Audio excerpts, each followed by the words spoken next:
चौधरी बिरादरान के राब्ते बहाल हो गए हैं। मुस्लिम लीग काफ के रहनुमा मोहन्नस इलाही ने तस्दीक कर दी। साबिक वफाकी वजीर मोहन्नस इलाही ने वजीर आला हाउस में व्लॉगर से मुलाकात में पंजाब असेंबली की तहलील से मुतालिक तमाम इबाहम दूर करते हुए कहा कि ये अटल और दो टोक फैसला है। इमरान खान असेंबली तहलील के हवाले से जो कहेंगे वो होगा और नए इंतखाबात के मामले पर कोई समझौता नहीं किया जाएगा। मोहन्नस इलाही ने कहा कि कुछ लोग शायद नहीं चाहते कि PTI और काफ लीग साथ चलें। वालिद साहब इमरान खान के साथ देर पर चलना चाहते हैं। उन्होंने मजीद कहा कि कभी कोई ऐसा अमल नहीं किया जिससे इमरान खान की सियासत और इज्जत पर फर्क आए। मामू शुजात हुसैन से उस दिन से नहीं मिला जिस दिन असेंबली से मुलाकात के लिए रवाना हुआ था। अलबत्ता अब चौधरी शुजात और परवेज इलाही के राब्ते बहाल हो गए हैं।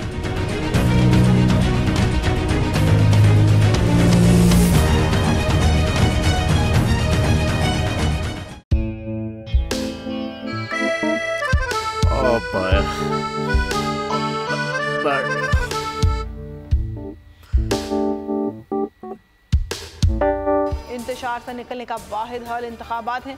हकीकी आज़ादी मार्च आज रवा। हाँ, आयत के मुताबिक अगर आप उसको ये रिपोर्ट दे दे तो मैं आपको 3-4 सीटें दे दूंगा। मौलाना हाँ साहब, वो जो रिपोर्ट हमें दे दे और वो जो नीली पीली चैनल है वो लगाए।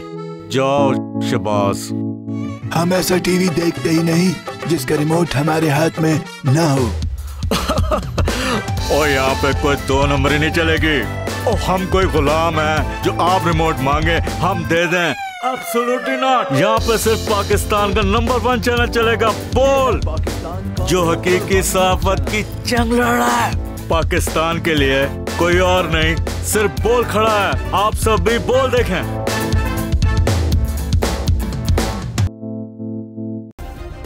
सब्सक्राइब करें और बेल दबाएं ताकि कोई खबर रह न जाए।